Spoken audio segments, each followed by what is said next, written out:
Hello again. So today I'm going to show you how to take a door off and put it back on again. Now you might think, what's the point of that? Well, several reasons. The main reason for this time is that the door is dragging on the floor. As doors get older, sometimes they'll start to sag, drag on the floor. So you take them off, chop a bit off the bottom so they open and close properly. Sometimes you might get a piano through the door or something. You might need to take the door off, that kind of thing. So here's how you do it. So start off with the hinges. Now you can see that the hinges have 3 screws. Sometimes they'll have 4, sometimes more. And obviously the heavier door, the more screws usually. These are quite heavy doors, so you need to be a little bit careful because they can be quite heavy. Once they're off, they weigh a lot more than you think. The first thing to do is to take 2 of the screws out from the top and the bottom hinges, or maybe the middle one as well if you've got them. So that's what we'll do. So here we are. Make sure you've got the right size screwdriver. Take 2 of those screws out. Do the same on the bottom. Now you don't need to worry here that the door's going to fall off when you take 2 out, because they'll usually hold on 1 screw pretty easily. If it's a really heavy door, or maybe one of the screws is loose, but generally it'll stick. And in fact, sometimes you can take all the screws out and the door's fine because the paint holds it in. Don't leave it like that for long, but it will. So the next thing to do is to take off the final screw in the bottom hinge. Now do the bottom one first, because if I do the top one, when I go to do the bottom one, the top's loose, the whole thing could fall over. So if I do the bottom first, I now know what's going on. So here we go, the final screw. Now this door's obviously loose. A lot of times it'll be held in by the paint. So this one's coming, and what will happen is the door will sag a little bit, and as you see, it's landed. So once the door hits the ground, it won't come any further. So you can quite happily take out that last screw, and it's pretty secure. So back up to the top again, take out the final screw. Now when you take this one out, the door will then become loose and free to move.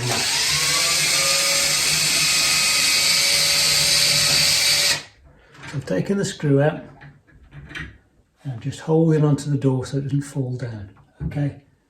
And then we're good to go. So the door is now off its hinges, and we can just do whatever we want with it. This is a heavy one. In my case, I'm going to lean it over. I'm going to take a little bit off the bottom. Now, if you are taking some off the bottom of the door, the easiest tool to use is a simple plane. You can use a power plane if you've got one, and just take off the bits you need. Now, I happen to know it's just this front part that's a problem, so I can just start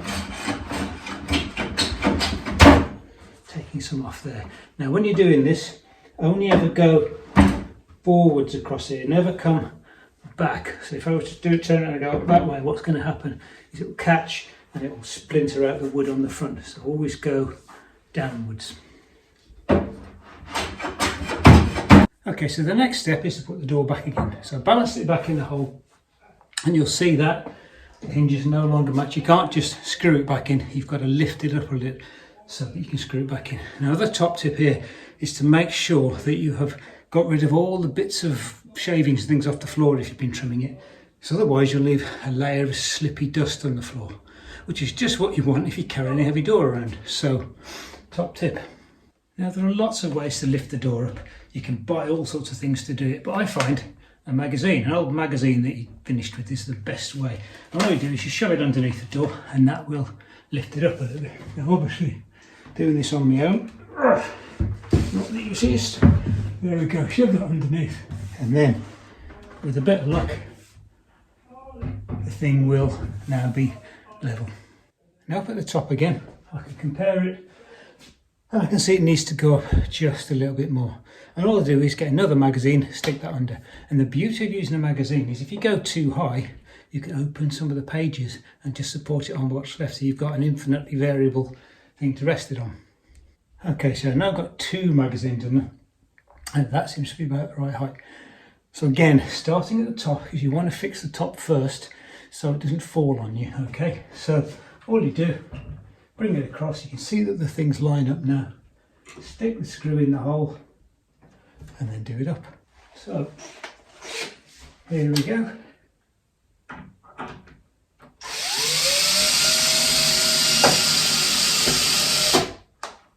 So that's one in, and then we go down, do the one at the bottom. So now we come down to the bottom hinge. Before you put the bottom hinge in, you want to take away the magazines, otherwise you'll clamp them in place, you'll never be able to get them out again. So you can do that, just come out nice and easily, and then you can see that by pushing the bottom of the door, I can locate it into where it needs to be. So I need to do that and then do up one of the screws. So here we go. This is a very heavy door. Locate the screw there, take a screwdriver and then do it up. So now you've got the door hung back up with one screw in each hinge. Now is the time to test. Now is the time to test that the door opens and shuts properly, because if it doesn't, now's the time you just have to take one screw out. If you do all of the screws up and you discover it's not quite right, you've got to take them all out again. So then once you're sure that it shuts properly, just put the other screws back in and you should be good to go.